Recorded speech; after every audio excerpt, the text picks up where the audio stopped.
In the mountains in Ethiopia's northern Afar region, the district of Kanaba was occupied by Tigrayan forces until late April. Locals say you can still see Tigrayan forces positions in the hills that border Tigray. Although the town is still mostly empty, civilians who fled violence are gradually returning to rebuild their lives since forces aligned with the Tigray People's Liberation Front, or the TPLF, have gone, leaving a trail of destruction. Among those civilians is Mohammed Abdullah Mohammed, a local administrator. Many people have returned to their homes, but many of the homes have been ransacked of their furniture. Also, there are no shops or markets. There is severe hunger, and many children suffer from hunger and lack of food.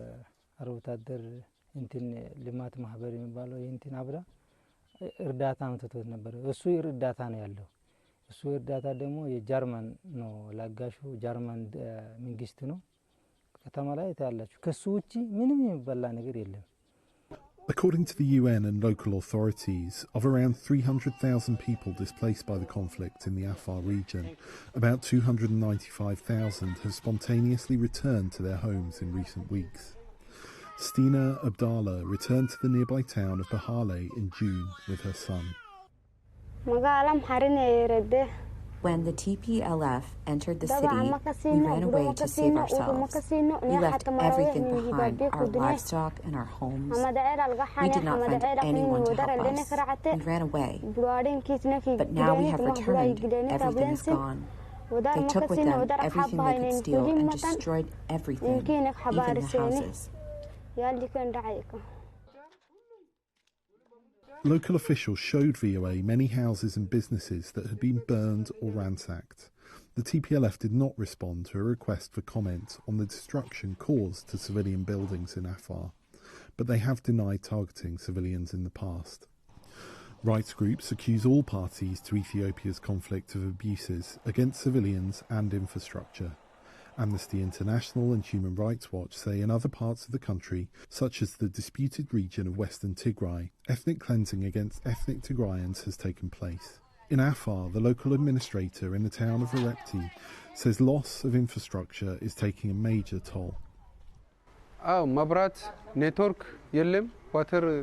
the electricity is not available. We had a special generator in the past. When the electricity goes out, we work with it.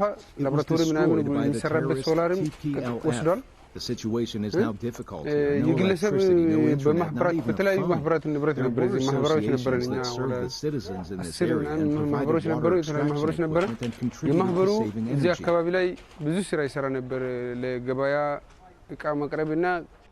In the town of Bahale, an administrator says medical services were disrupted because they were targeted and destroyed. There is a lot of damage to health facilities. In total, around 16 health facilities that used to provide services to citizens were destroyed.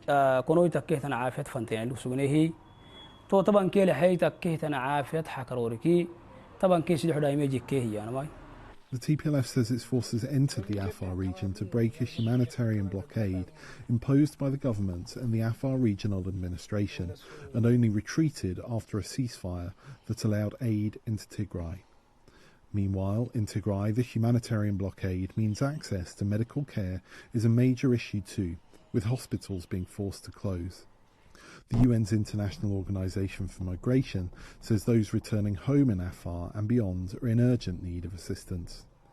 While Tigray is inaccessible to journalists, all indications are that the humanitarian situation is similarly desperate. The World Food Programme said last week essential food aid has now been distributed in the region, but government-imposed fuel restrictions still make it difficult for food to reach rural areas. Henry Wilkins for VOA News, Northern Afar, Ethiopia.